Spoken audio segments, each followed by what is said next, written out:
အင်္ဂလိပ်စာတော့တကယ်တက်ချင်တာဆရာကြီးသို့တော်ဖင်မမြဲဘူးဖြစ်နေတယ်ဆိုရင်ဒီဗီဒီယိုလေးကိုစောင့်အောင်ကြည့်ပါနော်ဒီဗီဒီယိုလေးထဲမှာကျွန်တော်တို့ကတစ်နေ့ကို2မိနစ်အချိန်ပေးတာနဲ့တစ်နှစ်ပတ်လုံးဘလို့ဖင်မြဲအောင်လုပ်လို့ရမလဲဆိုတော့နီလန်ကောင်းလေးတွေကိုကျွန်တော်ဝေမျှပေးသွားမှာဖြစ်ပါတယ်ဘယ်ထဲကနေကျွန်တော်တို့ apply လုပ်တာလဲဆိုတော့ဟဲ့ဒီစာအုပ်လေးတွေကဖြစ်ပါတယ် Atomic Habits okay James Clear ရေးတဲ့ Imdan ကောင်းတဲ့စာအုပ်ဖြစ်ပါတယ်အချိန်ရရင်ဖတ်ကြည့်ပါအချိန်မရဘူးဆိုရင်တော့ကျွန်တော်တို့ YouTube မှာ summary နားထောင်ကြည့်ပါဒါလည်းအဆင်ပြေပါတယ် okay အဲ့တော့ကျွန်တော်တို့ဆက်သွားအောင်ပါအဲ့တော့တနေ့ကိုကျွန်တော်တို့ဘယ်နှမိနစ်အချိန်ပေးမယ်2မိနစ်အချိန်ပေးမယ်အဲ့တော့အရေးကြီးဆုံးဖင်မြဲဖို့အရေးကြီးဆုံးအရာနှစ်ခုရှိတယ်အဲ့ဒါကတော့ဘာလဲဆိုတော့ time and location ဖြစ်ပါတယ်ဘယ်ချိန်မှာလုပ်မလဲဘယ်နေရာမှာလုပ်မလဲအဲ့ဒီနှစ်ခုဒီအင်တန်အရေးကြီးပါတယ် time ဒီတတ်မတ်သတ်မှတ်ထားလို့ရတယ်ဘယ်နှနာရီသို့မဟုတ်ကျွန်တော်တို့ကိုလုပ်တဲ့အလုပ်တစ်ခုပြီးရင်ဆိုပြီးတွဲမှတ်ထားလို့ရတယ်ဟုတ်ပြီနော်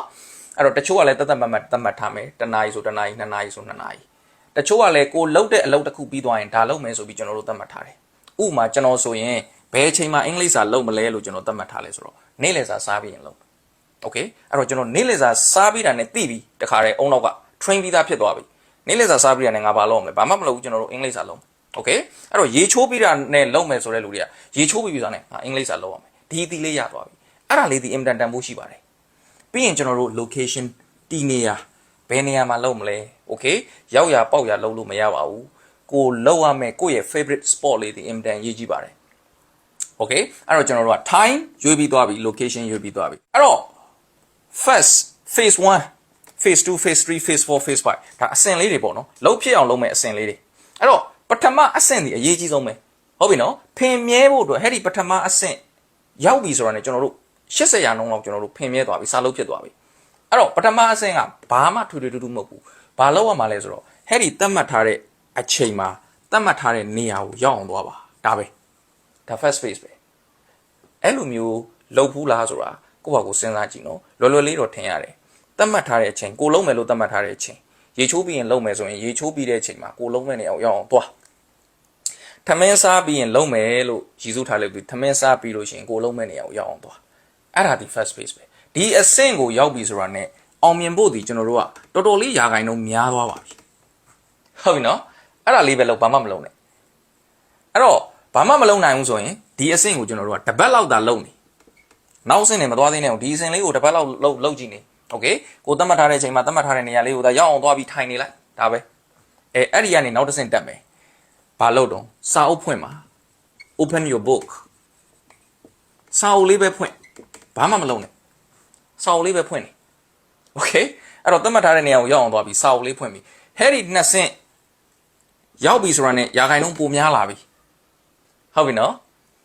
အဲ့ဒီကနေမှကျွန်တော်တို့ phase 3ဘယ်နှမိနစ်လောက်တုံးဆိုတော့2မိနစ်လေးလာကြည့်ပါ2မိနစ်မှာအများကြီးလောဘမကြည့်နဲ့ usage လေးတစ်ခုကိုပဲကျွန်တော်တို့ရအောင်လုပ်ကြည့် usage လေးတစ်ခု2မိနစ်အတွင်းမှာ usage တစ်ခုတော့ရပါတယ် okay ကျွမ်းညင်ကိုရပါတယ်ဥပမာထားပါတော့ငါရှာပြားလေးတွေမိနေတာကွာ is on the tip of my tongue အဲ့ဒါလေးကိုကျွန်တော်တို့2မိနစ်အတွင်းမှာ practice လုပ်ပေါ့ natural ဖြစ်သွားတဲ့အထိကျွန်တော်တို့2မိနစ်အတွင်းမှာ practice လုပ်ပါ2မိနစ်ပဲလုပ်ဒါ phase 3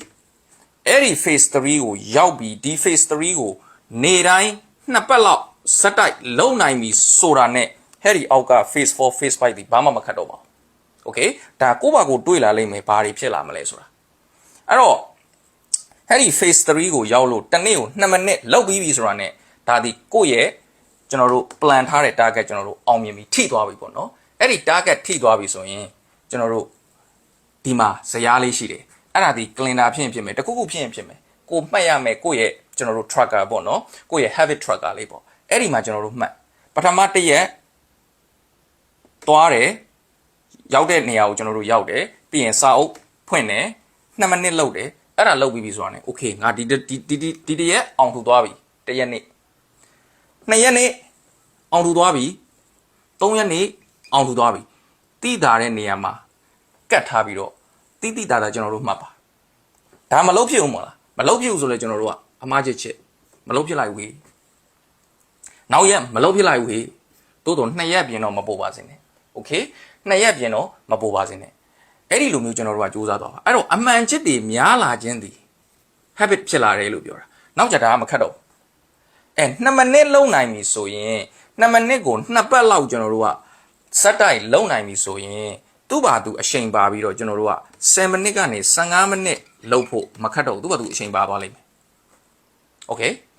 အဲ့တော့10မိနစ်15မိနစ်ကိုကျွန်တော်တို့ကနှစ်ပတ်လောက်ဇက်တိုက်လုံနိုင်ပြီဆိုရင်နာရီဝက်ကနေတနာရီအထိသူ့ဘာသူအချိန်ပါသွားလိမ့်မယ်မခက်တော့ဘူးလား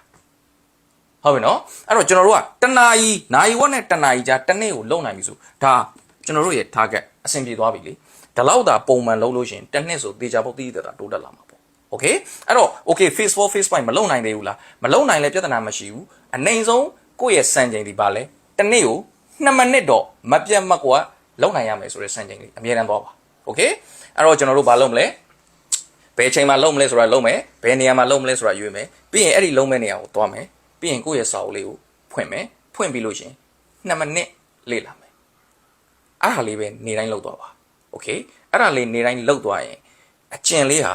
မတိမတာနဲ့ကျွန်တော်တို့ဆွဲလာပါလိမ့်မယ်ဆွဲလာပြီးရင်နောက်ဆုံးမှာဒါလေးမလုပ်ရရင်ကိုတခုခုလိုနေသလိုဖြစ်လာလိမ့်မယ်အဲ့ဒါဆိုရင်အောင်မြင်ပါပြီအားလုံးကျေးဇူးအများကြီးတင်ပါတယ်ဟုတ်